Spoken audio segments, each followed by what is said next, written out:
This is how web servers work, especially with PHP. On the left, we have an image that represents you and your computer.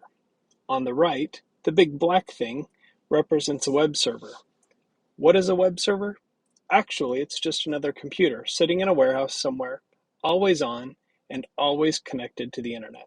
The server runs special software that listens for and responds to a specific type of request by sending a web page back to the computer that made the request.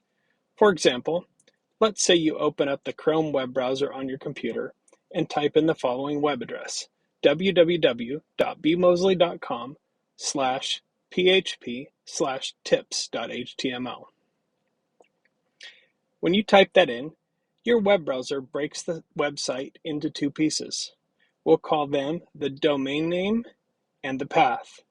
They work together to help your computer locate the exact page you are looking for on the internet. First, your computer talks to a different kind of server called a domain name server and asks that computer for the address of the server that is associated with the domain name www.bmosley.com. Think of an address like you might think of the address to your house or your phone number. It's how computers find each other and communicate over the internet.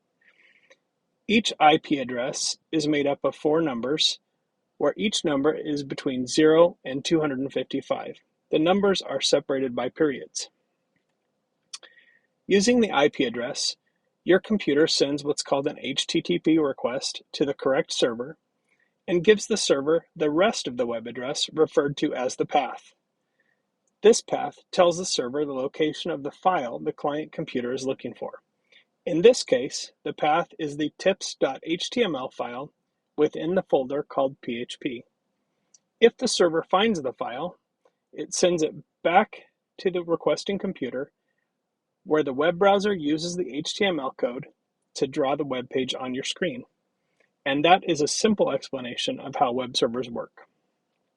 With PHP involved, or any other server-side language, the server does a little more work than just responding to a document request by sending back pre-written HTML. In these cases, the server examines the code